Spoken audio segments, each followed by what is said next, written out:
Welcome! I'm Deronda with Foods 101, and today I have a YouTube request. My loyal and faithful subscriber named Angie in Australia would like to know how to make homemade English muffins. So here it is, Angie, and the ingredients you're going to need to get this started is 3 cups of all-purpose flour, 1/2 cup of milk. I'm using whole milk today, but you can use 2% or 1%, 1/2 teaspoon of salt, 1.5 teaspoons of your Rapidrise instant yeast.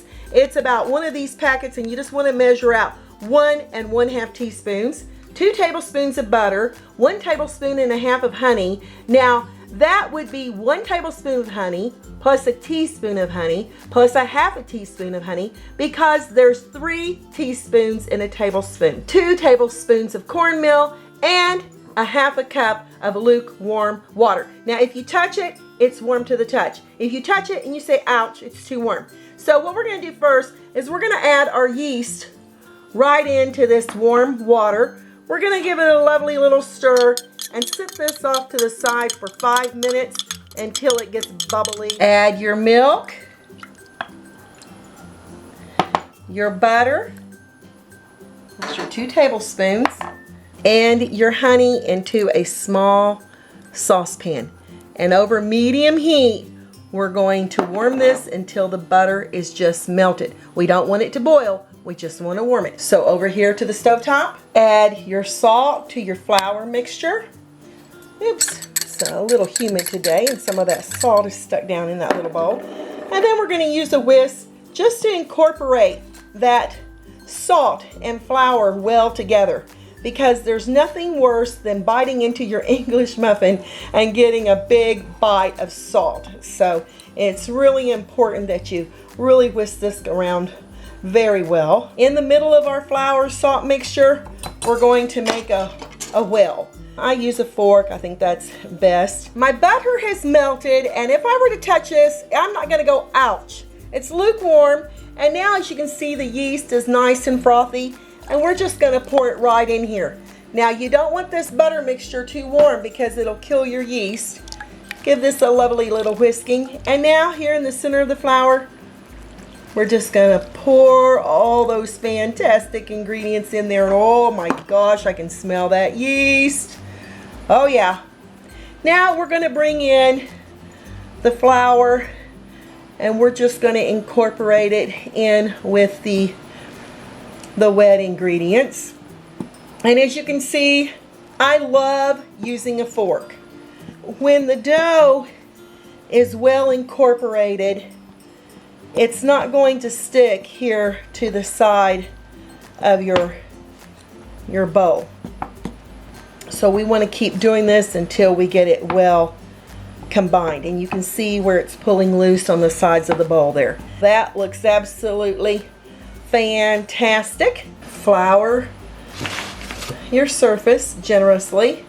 And now for the dough part, we're just going to start kneading. And that means you're going to pull up, and with this part of your hand, you're going to bring it into the center. And we're going to do this for about 4 minutes. Now, if your surface starts to get sticky, just add a little bit more flour. My 3 minutes are up, and as you can see how lovely and elasticy and smooth that is, I'm going to put a little bit more flour down here and sit it there using a tea towel.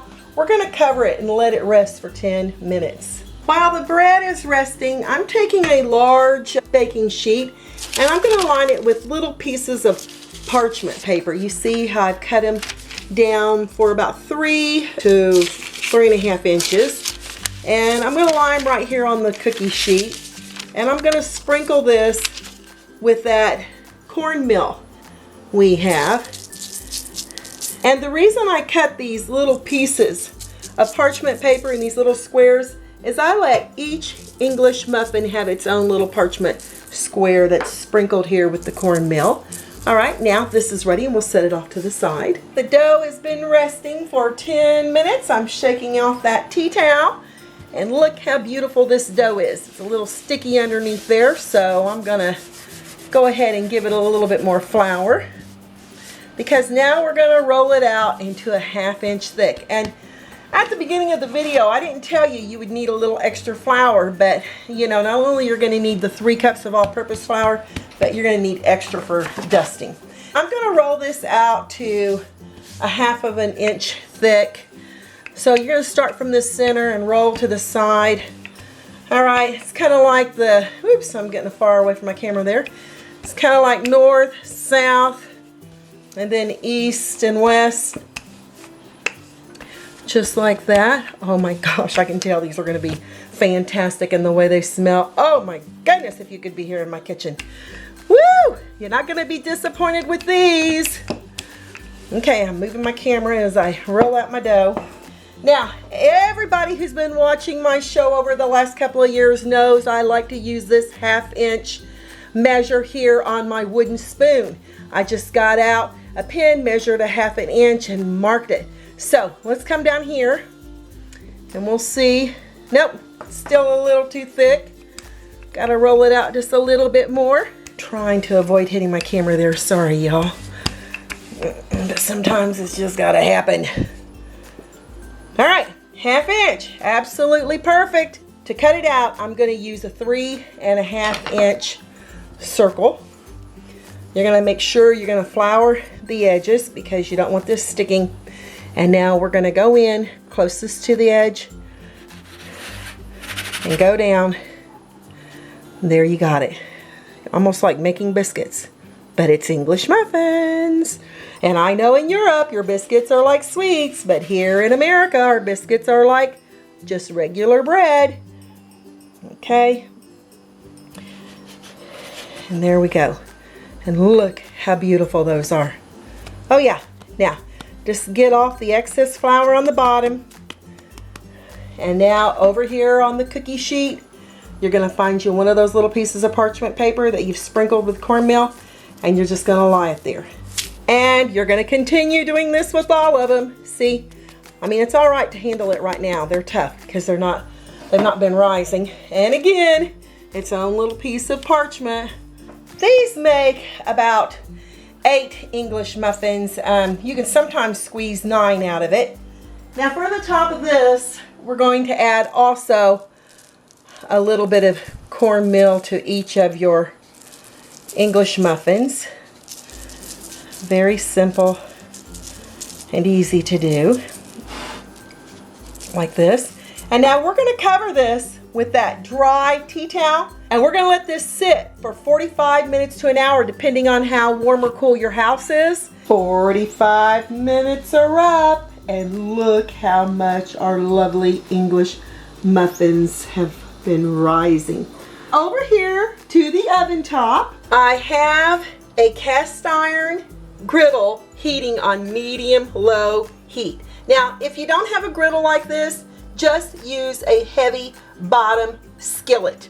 And I know what you're thinking. You thought I was going to bake these, but an English muffin is indeed cooked on top of the stove. So here I've got one of my English muffins that I'm going to lie right here.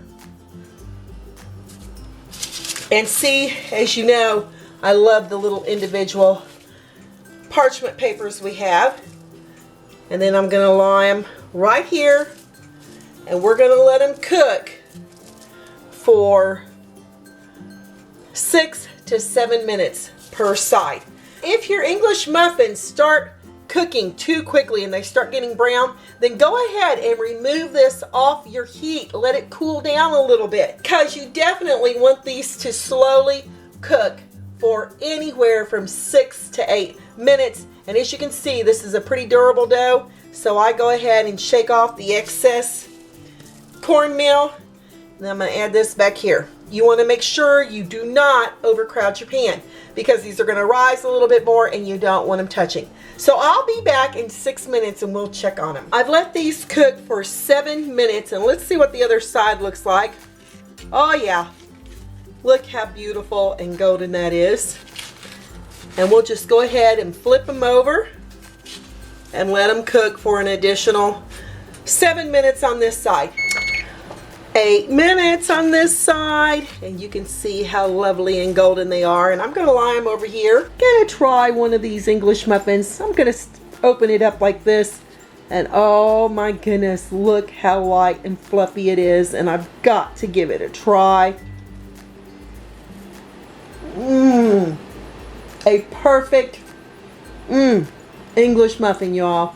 This will be great with fried eggs, sausage, cheese, or bacon and cheese, or ham and cheese. Dip it into your over easy eggs, slice them in half with a knife, put them under the broiler with a little butter, and eat them with jam and peanut butter. Of course, your favorite jam. You are not going to be disappointed with this fabulous English muffin, y'all. I'm Deronda with Foods 101. Leave me a comment, give me thumbs up, share the video, and I'll catch y'all next time.